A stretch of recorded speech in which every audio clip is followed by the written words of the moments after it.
Hello dear teachers, welcome to Lingua Tea Club. I hope you are doing great and following us to develop your teaching skills. Today's session will be about teaching spelling with letters C and K. Is teaching spelling important? Why? Correct spelling is still important. Here are some examples of situations where spelling is important. Writing so others can read and understand. Recognizing the right choice of the possibilities presented by a spell checker. Looking up words in a dictionary. Filling alphabetically. Playing word games like Scrabble. And even though word processing software includes spell checkers, students still need to become proficient spellers. Spelling is important for reading. Research has shown that learning to spell and learning to read rely on much of the same underlying knowledge, such as the relationships between letters and sounds. And not surprisingly, that spelling instruction can be designed to help children better understand that key knowledge resulting in better reading. Spelling is important for writing.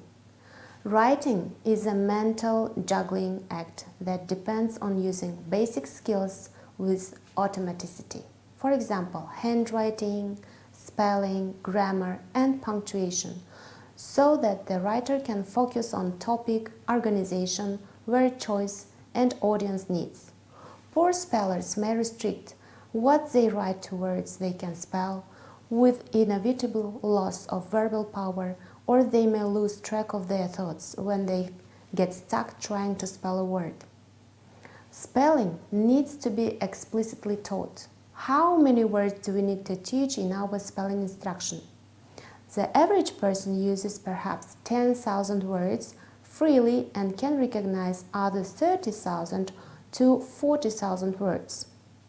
Fortunately, to be an effective speller, a student doesn't have to be able to correctly spell all the words in his or her listening, reading, and speaking vocabulary. A basic spelling vocabulary of 2,800 to 3,000 well-selected words should form the core spelling instruction. In my demo lesson, I am not going to teach 30,000 words. Let's see and find out how many words you can teach in a fragment of lesson. So, we are teaching spelling words with letters C and K. Hello children! Let's start our lesson. Look at the picture. What's this? It's a comb. How do you spell it? Comb or comb with C or K? What letter comes after sound K? It's a vowel letter O, okay? Comb we spell with the letter C that produces the sound K. Next, look, what's this? It's a kettle. Is it kettle with C or kettle with K? What letter comes after sound K? It's a vowel letter E. We spell it with the letter K. Good, kettle, K. Next, what's this? It's a camel. Do we spell it with camel with C or camel with K? What do you think? Why? Why C? Yes, you are right. The K sound is followed by the vowel letter A. That's why we use the letter C. Good job. Look, it's a carrot. What letter do we use? C or K? Carrot with C or carrot with K? Right. We use letter C because the sound K is followed by the letter A. But what about the kangaroo? We use the letter K.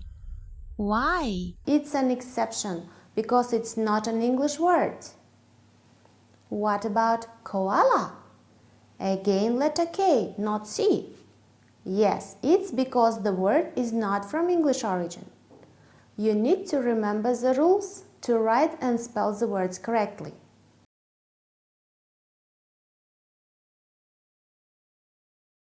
Look at the pictures.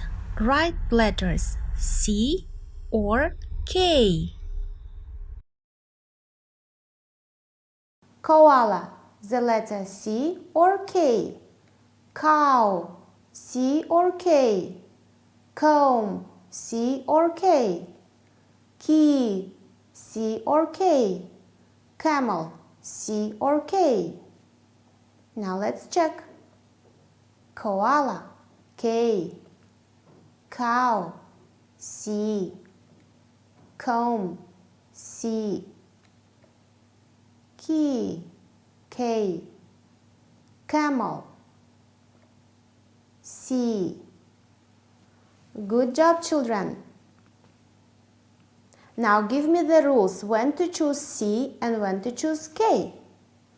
Read the rules and remember. Remember the rules. Write letter C with letters A, O, U. Write letter K with letters I, E, Y. And also remember exceptions. Kangaroo, K. Koala, K. Now children, let's play a game. You need to have 2 cards with letters C and K. I'll say a word and you'll show me the letters C or K. For example, cat. Is it C or K? Yes, it is C. Are you ready? So the word kettle, K. King, K. Kangaroo, K. Cup, C. Key, K. Coat, C. Kiss, K. Camel, C. Good job, children. That's all for today. Learn the spelling rules with the letters C and K to write and spell words correctly. Goodbye. Dear teachers, welcome back to discuss the demo lesson.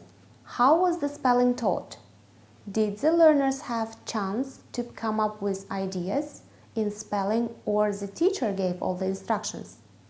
Sure, the learners had chance to choose the letters C or K, while they were given alternatives to choose. Also, while choosing, they had to analyze why C, why K. Letter K. Kettle. Kettle with C or kettle with K. What vowel letter comes after sound K? The sound K is followed by the letter E, and we choose letter K.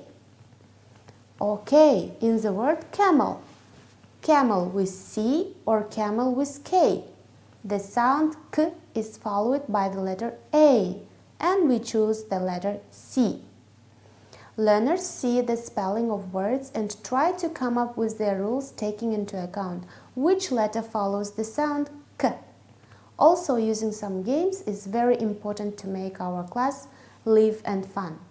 What do children need to know to move beyond temporary spelling? A lot. To progress, children must master letter combination, spelling patterns, and ending rules. They must also master the phonic elements of consonants, vowels, consonant blends, and consonant digraphs, and much more. When they move from early to transitional stages, they are on the way of learning the patterns and rules that make for good spelling. Orthographic knowledge is acquired in a roughly predictable sequence, from individual letters to patterns within words to patterns that exist across several syllables. As children learn the patterns of orthography, they also assimilate the influence of meaning on spelling. They are ready to be taught the spelling for morphemes, including prefixes, roots, suffixes, and grammatical endings as stable forms. By about 5th grade, good spellers are those who have learned to attend the several levels of word structure, including sounds, syllables, and meaningful parts. Learning to spell is both conceptual and associative. Children must learn concepts about language structure at several levels and remember specific letter sequences. Learning to spell is learning about words from all their interesting angles. Dear teachers, that is all about teaching spelling for now. Thank you for joining me today and see you next time for more tips in developing our teaching skills. Goodbye.